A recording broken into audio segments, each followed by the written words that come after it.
ज़्यादातर लोग ईश्वर की इबादत इसलिए करते हैं कहीं ऐसा ना हो कि उनका जन्नत का टिकट कैंसिल हो जाए। ईश्वर एक फेथ है।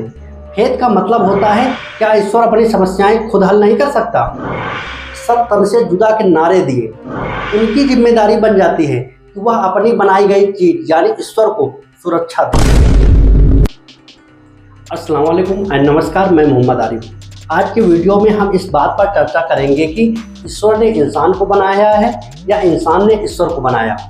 यह प्रश्न सुनने में बहुत आसान लग रहा होगा, लेकिन उतना आसान नहीं है जितना आप सोच रहे हैं, क्योंकि प्यू रिसर्च सेंटर 2023 की रिपोर्ट के अनुसार दुनिया भर में 88% से ज़्यादा लोग मानते हैं कि ईश्वर किसी न किसी रूप में है। इंटेलेक्चुअल लोगों का कहना है कि ईश्वर एक फेथ है। फेथ का मतलब होता है बिना किसी ठोस सबूत के किसी चीज़ पर पूरी तरह विश्वास करना।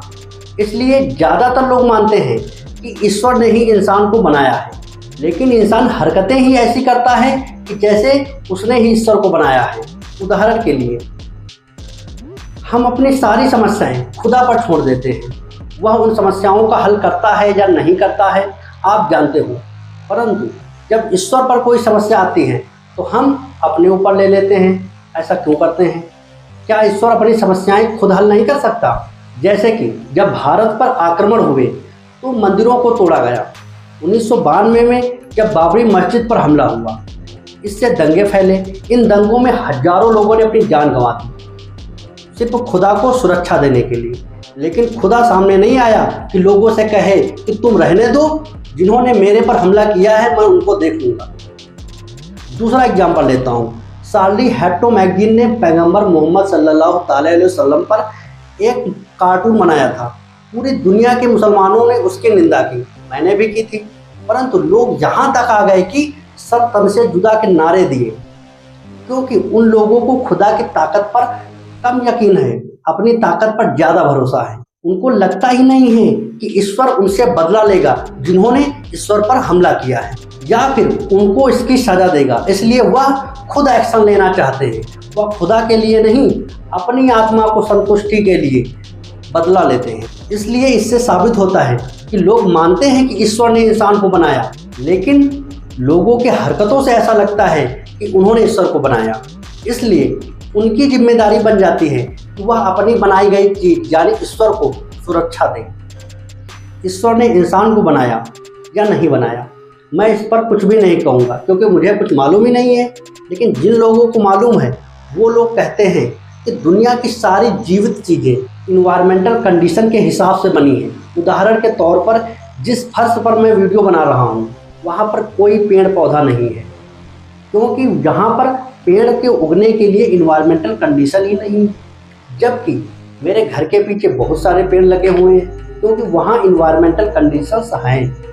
यह बात समझ में नहीं आई तो मैं दूसरा एग्जांपल लेता हूँ।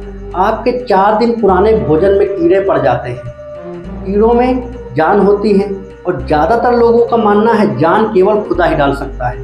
परंतु जब वही भोजन फ्रीजर में रख देते हैं, उसमें 10 से 12 दिन कीड़े नहीं पड़ते हैं। यदि उसे बर्फ़ में रख दिया जाए तो सैकड़ों वर्षों तक उसमें कीड़े नहीं पड़ेंगे। ऐसा क्यों है? क्या ईश्वर का फ्रीजर से कोई कनेक्शन है? कोई कनेक्शन नहीं है। सिर्फ इन्वायरमेंटल कंडीशन बदल जाती है और कीड़े नहीं पड़ते हैं, और कीड़ों को पनपने का मौका ही नहीं मिल पाता है। यही नियम बाकी जीवों पर भी लागू होता है। जब इन्वायरमेंटल कंडीशन बनती है तो जीवों का जन्म होता है। मानव का जन्म भी उसी प्रकार हुआ है। धीरे धीरे इवोल्यूशन से आज की स्टेज पर हम पहुँचे हैं। अब बात आती है, क्या इंसान ने ईश्वर को बनाया है? मैंने ऊपर के वीडियो में रेफरेंस दिया है। ईश्वर एक बिलीफ है। इस बिलीफ को इंसान ने बनाया है। एक बार बिलीफ बन जाता है तो हमेशा बना रहता है, जब तक लोग खुद ना समझे कि वो गलत है या सही। ईश्वर एक ऐसा बिलीफ है जिसके साथ बहुत सारी वैल्यू अटैच कर दी गई है, जैसे कि omni present, omni potent, omniscient. इसके आगे मैं कुछ नहीं कहूँगा, आप समझदार हो।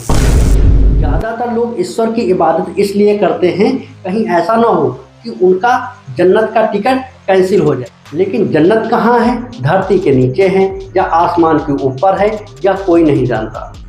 जय हिंद।